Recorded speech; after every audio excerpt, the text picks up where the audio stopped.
सबसे पहले देखिए हाइड्रोकार्बन एम उसका वर्गीकरण देखिए। हाइड्रोकार्बन यौगिक किसे कहते हैं, शब्द को देख लेना, परिभाषा याद हो जाएगी। क्या है परिभाषा, देखिए क्या लिखी हुई है, शब्द क्या लिखा है, हाइड्रोजन, हाइड्रोकार्बन। अब देखिए हाइड्रोकार्बन ये दो शब्दों से मिलकर बना है। हाइड्रो, हाइड्रो का मतलब है हाइड्रोजन, क्या है हाइड्रोजन, कार्बन का मतलब है कार्बन, अर्थात वे यौगिक जो हाइड्रोजन व कार्बन से मिलकर बने हों उन्हें क्या कहते हैं, हाइड्रोकार्बन यौगिक। और वर्गीकरण किसे कहते हैं, हाइड्रोकार्बन यौगिकों को अलग अलग वर्गों में रखना, समूहों में बांटना ही क्या कहलाएगा, वर्गीकरण कहलाएगा। देखिए परिभाषा क्या लिखी हुई है, कार्बन तथा हाइड्रोजन से निर्मित यौगिक हाइड्रोकार्बन कहलाते हैं, जैसे मैथेन, एथेन, एथेन और एथाइन। सामान्यतः परमाणु प्रकृति के मुक्त अवस्था में नहीं पाए जाते। किस अवस्था में नहीं पाए जाते, मुक्त अवस्था में, ठीक है, स्वतंत्र अवस्था में नहीं पाए जाते। स्थायित्व ग्रहण करने के लिए अन्य परमाणु के सहयोग करके अणुओं का निर्माण करते हैं। कार्बन परमाणु भी स्थायित्व प्राप्त करने के लिए अन्य परमाणु जैसे carbon, hydrogen, nitrogen, oxygen, sulphur इत्यादि के से सहयोग करके अणुओं का निर्माण करता है, जिसे हम कार्बनिक यौगिक कहते हैं। क्या कहते हैं, कार्बनिक यौगिक। ध्यान रखना, हो गया इतना।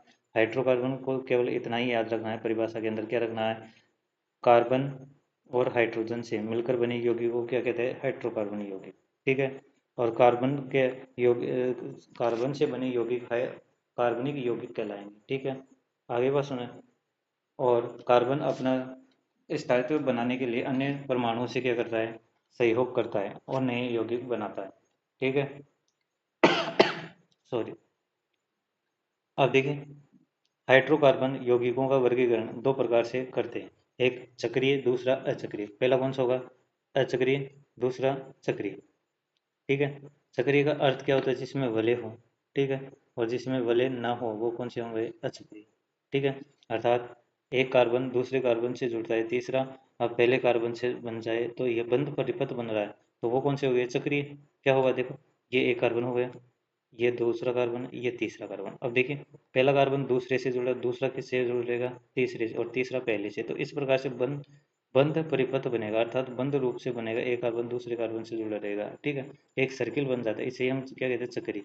और दूसरे कौन से होते हैं, अचक्रीय, जिसमें सिद्ध कार्बन श्रृंखला, अर्थात पहला कार्बन अंतिम कार्बन से न जुड़े, तो वो कौन सा होगा, अचक्रीय। अब देखिए पहले अचक्रीय, ठीक है, जिसने हम क्या कहते हैं, एलिफेटिक भी कहते हैं, क्या कहते हैं, एलिफेटिक। अब इसको अचक्रीय को कितने भागों में, दो भागों में बांटा गया, एक संतृप्त हाइड्रोकार्बन और दूसरा असंतृप्त हाइड्रोकार्बन, ठीक है। संतृप्त हाइड्रोकार्बन यौगिक किसे कहते हैं, जिनमें एकल बंध हो, क्या कहते हैं, जिनमें एकल बंध हो, ठीक है, कार्बन कार्बन के मध्य क्या हो, एकल बंध हो, तो उसे हम क्या कहते हैं, संतृप्त हाइड्रोकार्बन यौगिक, ठीक है। और असंतृप्त हाइड्रोकार्बन यौगिक को फिर किस में बांटा गया, दो भागों में बांटा जाता है, ठीक है। एक एल्किन होगा, एक एल्काइन। और संतृप्त में केवल एक ही आता है, कौन, एल्किन। ध्यान रखना कौन आता है, एल्किन, ठीक है। एल्किन देखिए, एल्किन में क्या होता है, द्विबंध होता है, और एल्काइन में क्या होता है, त्रिबंध होता है। देखिए इन एल्केन, एल्किन और एल्काइन के बारे में विस्तृत चर्चा करेंगे इस चैप्टर में, ध्यान रखना। अब आते आते हैं चक्रीय, चक्रीय यौगिकों को भी दो भागों में बांटा गया, ध्यान रखना, कितने भागों में, दो भागों में। एलिसाइक्लिक यौगिक, एलिसाइक्लिक यौगिक, एलिसाइक्लिक यौगिक किसे कहते हैं, देखिए उदाहरण के लिए आपको समझा रहा हूँ, देखो याद रह जाएगी परिभाषा आराम से। क्या होगी, जब हम साइकिल चलाते हैं, क्या, जब हम साइकिल चलाते हैं और साइकिल चलाते हैं तो एक बात बताइए, साइकिल के अंदर हमारे को क्या, साइकिल के अंदर हमारे को क्या, पेडल लगाते हैं, तो एक बात बताइए, साइकिल से धुआं निकलती है क्या, ठीक है, वायु प्रदूषण होता है कि नहीं ना। अर्थात साइकिल का मतलब हो गया, इसमें देखो साइकिलिक आ रहा है, इसलिए साइकिल को याद रख लेना, साइकिल को चलाने पर क्या होगा या जलाने पर क्या निकलेगी, धुआं नहीं निकलेगी। तो अर्थात एलिसाइक्लिक यौगिक को जलाने पर क्या नहीं देते, धुआं, ठीक है। ऐसे यौगिक कौन से होंगे, एलिसाइक्लिक यौगिक, ठीक है। आगे बस सुनिए, ठीक है। देखिए इसमें क्या लिखा है, ये एलिफेटिक होते हैं, जलाने पर बिना धुएं की ज्वाला के साथ जलते हैं, जैसे साइक्लोहेक्सेन। कैसा होता है, साइक्लोहेक्सेन, ठीक है। सब में क्या आएगा, साइक्लो, क्या आएगा, जिनमें साइक्लो आ जाए वो एलिसाइक्लिक होगा, ठीक है। साइकिल, साइक्लो से पकड़ लेना, ठीक है, साइक्लिक। या साइकिल से क्या लिख लोगे, जिनमें साइकिल में क्या नहीं निकलती है, धुआं, ठीक है, धुआं नहीं होती है ना जलाने पर, तो उसी प्रकार से एलिसाइकिल आएगी जिनमें धुआं नहीं निकलेंगे इन यौगिकों में। ठीक है, कौन सा उदाहरण है? साइक्लोहेक्सेन। ठीक है, हेक्सेन का मतलब 6 कार्बन, देखो इसमें 6 कार्बन है, 1 2 3 4 5 6। ठीक है, तो ये क्या हो गया? साइक्लोहेक्सेन। अब देखिए दूसरे आओ, एरोमेटिक हाइड्रोकार्बन। इसमें क्या होगा? जलाने पर क्या देते हैं? धुआं देते हैं। क्या देते हैं? ठीक है, एरोमेटिक धुआं देंगे। क्या देंगे? एरोमेटिक। एरोमेटिक अर्थात एटोमेटिक क्या देंगे? धुआं। याद रखना, इसको याद करने का तरीका क्या होगा? ये क्या होते हैं? एटोमेटिक। एटोमेटिक क्या धुआं देते हैं? क्या देंगे? एटोमेटिक धुआं देते हैं। ठीक है, ये किस में आते हैं? एरोमेटिक में। जैसे उदाहरण के लिए देखिए बेंजीन। ठीक है, बेंजीन। ठीक है, याद रहेगा। चले आगे। अब आते हैं कार्बन यौगिकों के नामकरण की पद्धतियाँ। ठीक है, कार्बन यौगिकों के नामकरण की पद्धतियाँ 3 प्रकार की होती हैं। ध्यान रखना, कितनी प्रकार की? 3 पद्धतियाँ। एक रूढ़ पद्धति आती है, एक व्युत्पन्न पद्धति आती है, और एक IUPAC पद्धति। अब तीनों के बारे में पढ़ते हैं। ठीक है, एक एक करके। ठीक है, चलें। अब देखिए रूढ़ पद्धति। ठीक है, रूढ़ पद्धति के अंदर क्या है? नोट्स के अंदर लिखा है, जो बता देता हूँ, फिर समझा देता हूँ। देखिए, इस पद्धति में कार्बनिक यौगिकों का नामकरण उनके प्राकृतिक स्रोत अथवा गुणों के आधार पर किया जाता है। किन किन के आधार पर? एक, नामकरण किसके? प्राकृतिक स्रोत और गुणों के आधार पर किया जाता है। रूढ़ पद्धति में असाकित हाइड्रोकार्बन को क्या कहते हैं? नॉर्मल कहते हैं। ध्यान रखना, एन से दर्शाते हैं। ठीक है, जैसे एन, एन पेंटेन या नॉर्मल पेंटेन। ठीक है, नॉर्मल ब्यूटेन। अब देखिए इसमें क्या होंगे? दो चीजें। एक आइसो समूह को क्या कहते हैं? आइसो। कौन से? जिसमें क्या हो? इस प्रकार से कार्बन के देखो, एक से योजकता क्या हो? फ्री कार्बन में, इस प्रकार से, और बाकी बंद बना होगा। ठीक है, ये कौन सा होगा आपका? ये क्या होता है? देखो यहाँ से क्या है, देखो इसकी 4 संयोजकता है, 3 बंद बन रहे हैं, एक संयोजकता मुक्त है। तो इस प्रकार की व्यवस्था होगी, उसे क्या कहते हैं? साइक्लो। और सीधी सीधी हो, इस प्रकार से सीधी सीधी, तो वो कौन सी होगी? नॉर्मल। याद रहेगा। चलें आगे।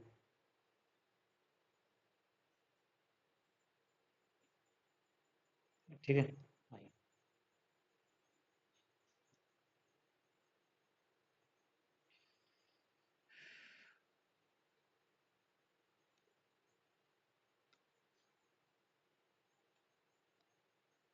देखिए, 1 मिनट रुकना भाई। देखिए, हाँ, यहाँ तक हो गया था। पीछे वाली क्लास में कहाँ तक हुआ? देखिए, यहाँ तक हो गया। हाँ, हमने आइसो की बात कर ली और नॉर्मल की बात कर ली। अब देखिए उदाहरण के तौर पर देख लीजिए, आइसो पेंटेन। क्या? Iso pentane. आइसो पेंटेन के अंदर क्या होगा? देखो, ये कार्बन हो गया, इसके 3 संयोजक पूर्ण है, एक मुक्त है, और एक से दूसरा जुड़ रहा है। एक कौन सा? में एथिल समूह जुड़ रहा है। ठीक है, इस प्रकार की संरचना होगी, वो क्या होगी? आइसो, आइसो पेंटेन होगी। ठीक है, अब देखिए एक और समूह कौन सा होगा? नियो। नियो के अंदर क्या होगा? ये चारों संयोजकता जुड़ी हो। ठीक है, इस प्रकार की व्यवस्था देखो कैसी। इसमें क्या हुआ? इस प्रकार से व्यवस्था होगी, एक ये कार्बन हो गया। ठीक है, ये इस कार्बन से जुड़ेगा इस प्रकार से। ठीक है, ये वाला। ठीक है? यहाँ पर क्या होगी? मुक्त अवस्था के अंदर, और ये इसमें सी होगा सब कुछ। ठीक है, इस प्रकार की व्यवस्था होगी, वो क्या होती थी? नियम। अर्थात रूट पद्धति के अंदर आपको 3 चीजें याद रखनी। एक नॉर्मल, दूसरा आइसो, तीसरा नियम। ये 3 चीजें याद रहेंगे। चलिए आगे देखें।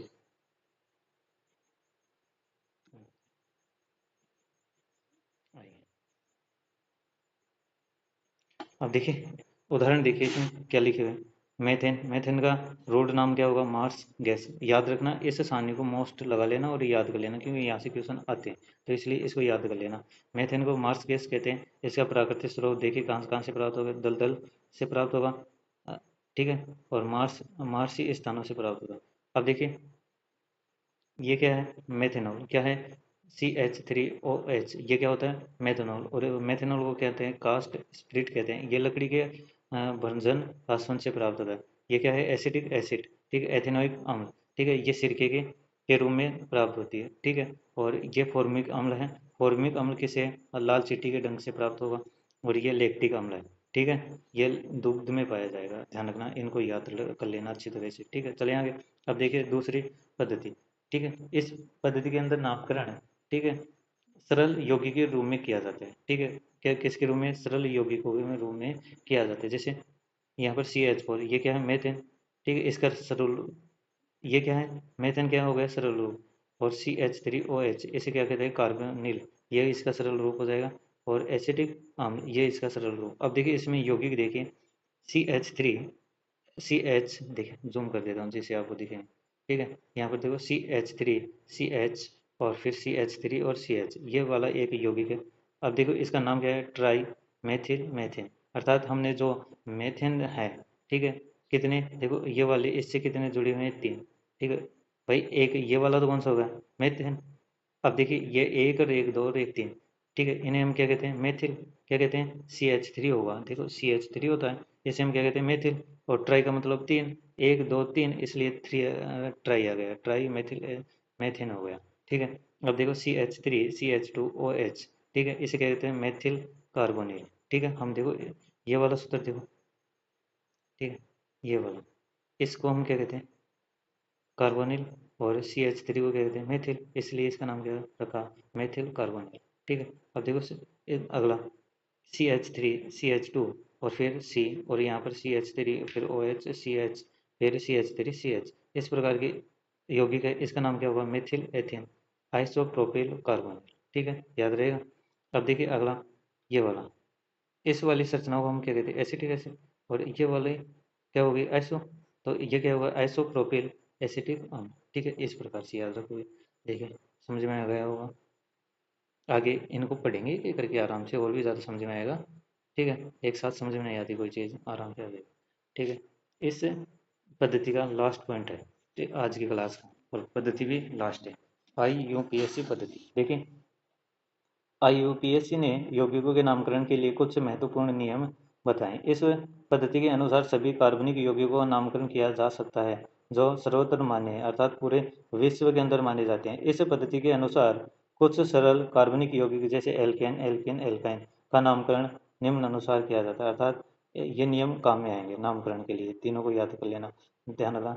हाइड्रोकार्बनिक यौगिक के नामकरण में कार्बनिक यौगिकों के अणु में उपस्थित कार्बन परमाणुओं की संख्या के आधार पर उनके पूर्वलग्न लिखा जाता है। अणु में उपस्थित बंध के आधार पर उसका अनुलग्न लिखा जाता है। पूर्व लग्न व अनुलग्न को छोड़कर का हाइड्रोकार्बन का पूरा नाम लिखा जाता है, ठीक है। पूर्व लग्न अनुलग्न को छोड़कर सभी के नाम पूरे लिखे जाते हैं, ठीक है। ये 3 नियम याद रखना। अब देखिए इसी मूल बातें याद रख लेना, आगे इनको विस्तृत रूप से पढ़ेंगे IUPAC पद्धति को, ठीक है, नाम का। अब देखिए अणु में कार्बन परमाणु की संख्या, ठीक है, 10 तक दे रखी है कार्बन से, कार्बन 1, कार्बन 2, अर्थात श्रृंखला के अंदर कार्बन 1 हो, 2 हो, 3 हो, 4 हो, 5 हो, 6 हो, 7 हो, 8 हो, 9 हो, 10, इस प्रकार से आपके यहाँ पर 10 तक दे रखे हैं। देखो एक को क्या बोलते हैं, मेथ, मेथ, 2 को एथ, 3 को प्रोप, 4 को ब्यूट, 5 को पेंट, 6 को हेक्स, 7 को हेप्ट, 8 को ऑक्ट, 9 को नॉन, 10 को डेक, याद रखना। अब देखिए अणु में कार्बन परमाणु के मध्य बंध के प्रकार, ठीक है, एकल बंध हो तो वो एल्केन होंगे, द्विबंध हो तो एल्कीन होगा, और त्रिबंध हो तो एल्काइन होगा, ठीक है। इस प्रकार से देखो कार्बन कार्बन के मध्य क्या हो, सिंगल बंध, कार्बन कार्बन के मध्य क्या हो, द्विबंध, तो एल्कीन होगा, और अगर त्रिबंध हो तो एल्काइन होगा। देखो इनका अनुलग्न, एल्केन के लिए अनुलग्न एन लगता है, एल्कीन के लिए इन लगता है, और एल्काइन के लिए आइन लगता है।